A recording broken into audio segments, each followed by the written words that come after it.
के हारे हार हार गए जो बिन लड़े उन पर है धिक्कार जो देखे ना सपना सपनों का अधिकार है अपना।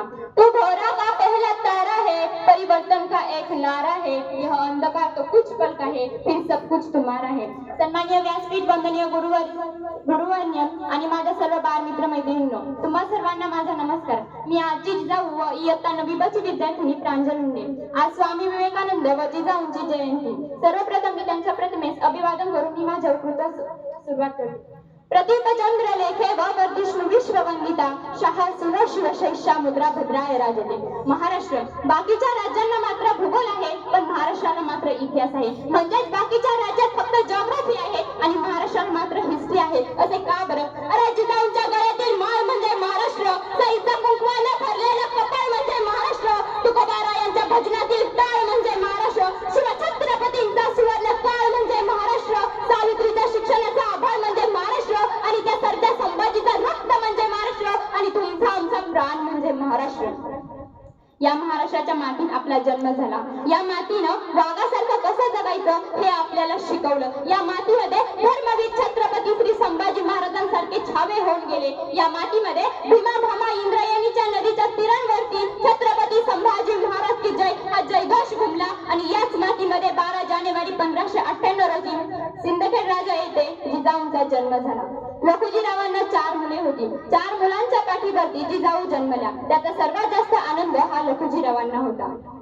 सिंदखेड नगरी आनंद उत्साहात होती। तब्बल 45 दिवस प्रत्येकाच्या घरी रोषणाई होती। जिजाऊंचे नाव ठेवण्यात आले, सरदारांना भेटी देण्यात आल्या, गावोगावी हत्तीवरून साखर वाटण्यात आली आणि 12व्या दिवशी मुलीचे नाव ठेवण्यासाठी राजवाडा गजबजून गेला।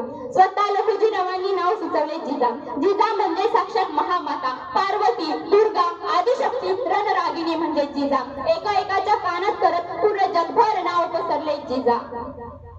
ज्या वयात बाहुली सोबत खेळ खेळायचे होते त्या वयात हातात तलवार घेतली। ज्या वयात भातुकलीचा खेळ खेळायचा होता त्या वयात जिजा युद्धकला शिकली। ज्या वयात दगडगोटे खेळायचे होते त्या वयात घोडेस्वार झाली आणि 1610 मध्ये शहाजीची पत्नी आणि शिवरायांसारख्या वाघाला जन्म देऊन स्वराज्याची जननी झाली। पुन्हा एकदा तुमच्या पदस्पर्शाने पावन देश व्हावा, पुन्हा जिजाऊ व्हाव्यात, जिजाऊंचा शोभा व्हावा। निजामशाही, आदिलशाही आणि मोगलांच्या आक्रमणामुळे महाराष्ट्राची परिस्थिती अतिशय बिकट झाली होती। मराठ्यांचे पराक्रमी मोठमोठे सरदार बादशहाच्या दरबारात चाकरी करत होते। अन्यायाविरुद्ध कोणाची दाव काढण्याची कोणाची हिंमत नव्हती आणि अशा काळात जिजाऊंनी स्वराज्याचे स्वप्न पाहिले। ते म्हणतात ना, वाघाची आई व्हायला काही जाई वाघिणीच लागतं। अहो, या वाघिणीने तर मुलगा जन्माला यायच्या अगोदरच मुलाचं धैर्य ठरवलं होतं। एक पेटली ठिणगी आणि पेटले लाख मशाली, एक पेटली ठिणगी आणि पेटली लाख मशाली। इथून पुढे स्वराज्याच्या स्वप्नांची पहाट झाली। इथून पुढे स्वराज्य स्थापनेला सुरुवात झाली। अतिशय कठीण परिस्थिती होती। मुलींचा निलव केला जात असे। स्वराज्य साम्राज्य काय आहे हे समज विसरून गेला होता आणि याच वयात आया बहिणींच्या आबरू लुटली जायची आणि त्याच वेळेस मुघल बादशहाने छत्रपती शिवरायांना कैद केले होते। अशा वेळी स्वराज्याची सत्ता जिजाऊंच्या हाती आली। करायचे काय? बादशाह एक दिवशी जिजाऊंना भेटण्यास आला। जिजाऊंना म्हणाला, अरे क्यों इतना गुरूर दिखाती है तू खुद पर, समझती क्या है, आ जाओ हमारे हाथ मिल जाओ, हम मिलकर साम्राज्य बनाए, छोड़ देंगे तेरे बेटे शिवा को।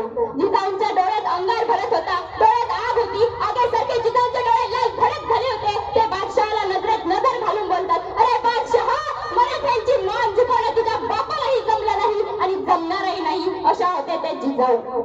बादशाह रागवैतागी निघून गेला आणि त्याच्या दरबारामध्ये जाऊन झोपला। सायंकाळची वेळ होती, संध्याकाळचे 6 वाजले होते। सूर्य मावळेस निघाला होता आणि त्याच वेळेस जिजाऊंनी बादशहाच्या छावणीवरती आक्रमण केले। बादशहाचे सैनिक इतके पिटले की दुसऱ्या दिवशी ते सकाळी उठलेच नाही। बादशहाला कुठून तरी बातमी कळाली। बादशाह उठला, जागा झाला आणि आला। त्याला विचारलं, कौन थी वो औरत? बादशाहने विचारलं, कौन थी वो औरत? त्यावेळेस बादशाहच्या दरबारातील एका सेविकेने उत्तर दिलं, शेरनी थी वो शेरनी, पहाड़ भरते आई और एक ही झटके में दुश्मनों का खात्मा कर दिया।